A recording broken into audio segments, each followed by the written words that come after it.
వచ్చాయి శ్రేయ. ఎన్ని కలెక్ట్ చేసావు చూపించు. ఈ బకెట్ చూపించు శ్రేయ. చూపించు, లోపలికి చూపించు. ఇంకా ఇంకొంచెం ఉంచి. Look at that. అనన్య చేసిందంట. She did a very good job. Okay, next ఇంకా మన వాళ్ళు ఎక్కడెక్కడ ఉన్నారు?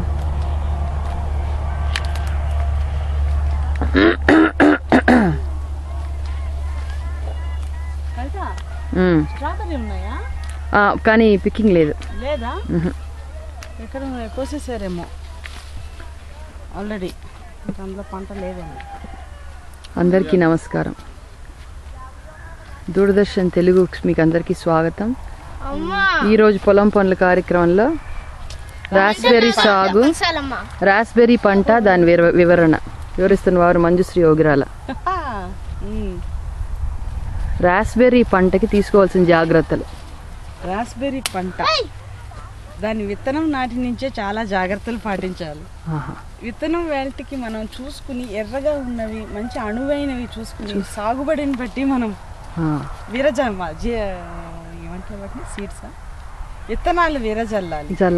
చల్లిన తర్వాత మొలకెత్తే నాటి నుంచి మందులు ఎరువులు జాగ్రత్తగా చూసుకుని దాని వాతావరణాన్ని కూడా దృష్టిలో పెట్టుకుని దాని తగిన మోతాదులో చల్లాలి. చల్లిన తర్వాత నెల రోజులకి మొలకెత్తిన గింజ మొక్కగా మారి కొమ్మలు ఇచ్చిన తర్వాత కొద్ది రోజుల్లోనే మనకి పంట కంటపడుతుంది. మా వారంత ఎత్తు ఎదిగినప్పుడు పండుకి చెట్టు ఎదిగినట్టు. కానీ అది పంట 6 అంగుళాల ఎత్తు నుంచే కాయ పంటకు వస్తుంది. స్ట్రాబెర్రీ ఒకటి, రాస్బెర్రీ ఒకటి, రెండు కూడాను 6 ఇంచెస్ అంగుళాల ఎత్తులోనే మొదలవుతాయి కాపు. ఇప్పుడు చూస్తున్న మనం ఈ చెట్లు పూర్తిగా పరిపక్వతకు వచ్చినటువంటి చెట్లు, సంపూర్ణంగా ఎదిగిన చెట్లు. ఈ గుత్తులు ఇలా కనపడతాయి.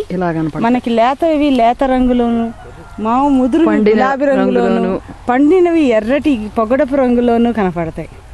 కోసి వాటిని బుట్టల్లో ఇలా తొడిమి ఆటోమేటిక్ గా వీడ్చి ఒకటి బుట్టలో వేసి 2 నోట్లో వేసుకోవాలి.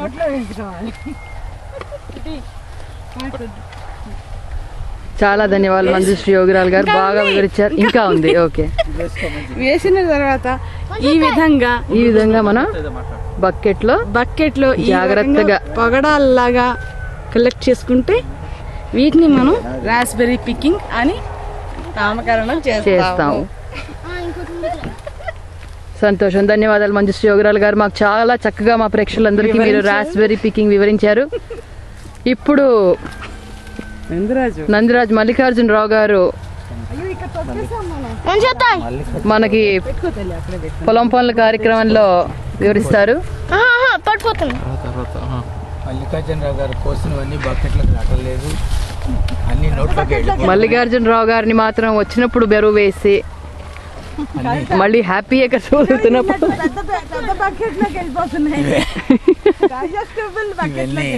ఇవన్నీ చెప్పండి.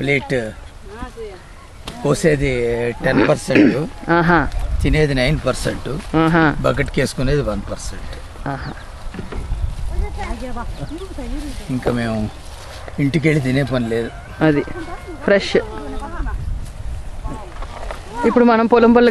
ధన్యవాదాలు నందిరాజ్ మల్లికార్జునరావు గారు, చాలా చక్కగా వివరించారు. పికింగ్లో తీసుకోవాల్సిన మెళుకువలు మాకు చాలా చక్కగా నేర్పించారు. ఇప్పుడు మనం ఓగిరాల ఆదినారాయణ శర్మ గారి దగ్గర నుంచి మరికొన్ని గొప్ప విషయాలు కనుక్కుందాం.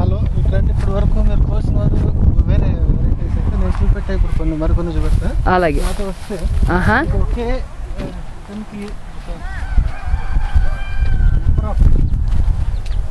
ఇదిగోండి, మనకి ఇప్పుడు వేరే కాప్ చూపిస్తున్నారు. దీన్ని ఏమంటారు శర్మ గారు? బెర్రీస్ అంటారు. ఒక కొమ్మకి చాలా పళ్ళు వచ్చేసినాయి, ఎర్రగా ఉన్నాయి.